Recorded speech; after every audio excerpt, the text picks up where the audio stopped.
Latest updates ఎప్పటికప్పుడు పొందడానికి Big TV WhatsApp channel follow అవ్వండి. లింక్ డిస్క్రిప్షన్ లో ఉంది.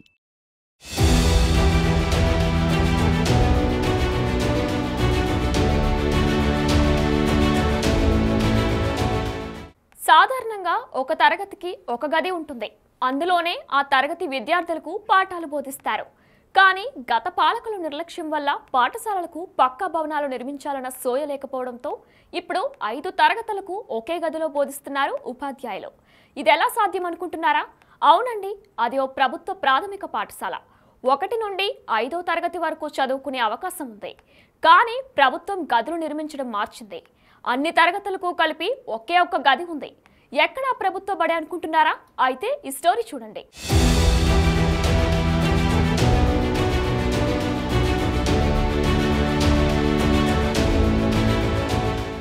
ఇదిగో ఇక్కడ మనకి కనపడుతుంది జగిత్యాల జిల్లా వెల్టూరు మండలం పసిగామ గ్రామ ప్రాథమిక పాఠశాల భవనం.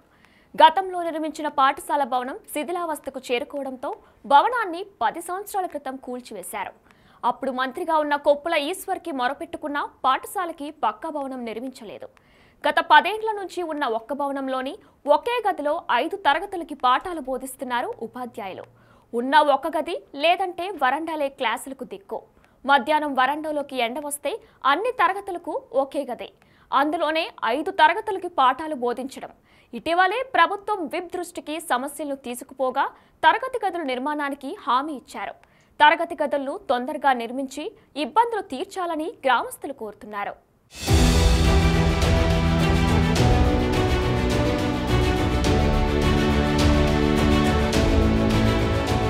ప్రాథమిక పాఠశాల మా గ్రామంలో 2 బిల్డింగ్స్ ఉండేవి. ఒకటి శిథిలా వ్యవస్థలో ఉండడం వల్ల కూల్చేయడం జరిగింది. ఇంతకుముందు ప్రభుత్వం దృష్టికి ఇది తీసుకోవడం జరిగింది. వారు పట్టించుకోలేదు. కనీస అవసరమైన స్కూల్ బిల్డింగ్ కావాలని ఒక 10 సార్లు రిప్రజెంటేషన్ ఇవ్వడం జరిగింది. ఒకటే గదిలో 5 తరగతులు జరుగుతున్నాయి కనుక ప్రభుత్వ వైపు లక్ష్మణ్ కుమార్ అన్న దృష్టికి జరిగిన గ్రామం నుంచి ప్రజలమందరం తను సానుకూలంగా స్పందించి ఈ 2-3 నెలల లోపల ముగ్గు పోసే కార్యక్రమం చేస్తా అన్నారు కనుక అన్నగారికి ప్రత్యేకమైన ధన్యవాదాలు. మా పేరు అనుష. మా పిల్లలు ప్రభుత్వ స్కూల్కి పంపించాలని సార్లు కూడా కోరుతున్నారు కాబట్టి పంపిస్తున్నాం. మాకు పిల్లలకు ఏంటంటే ఒకటే పాఠశాల రూమ్ ఒక్కటే ఉన్నది. 5 క్లాసులకు కలిసి ఒకటే రూమ్ ఉండడం వల్ల పిల్లలకు చాలా ఇబ్బంది అవుతున్నది. ఇప్పటికి ముందు కూడా ప్రభుత్వం అందరికీ చెప్పారు, మా ఊళ్ళు గ్రామస్తులందరికీ. రాజకీయ నాయకులకు చెప్పినా కానీ చేస్తాం అని చెప్పి కూడా చేయలేకపోయారు. ఇప్పుడు ఉన్న రాజకీయ నాయకులు సార్లు అందరూ కష్టపడుతున్నారు కాబట్టి ఈసారి మా రూమ్లు కావాలని మేము కోరుచుకున్నాం.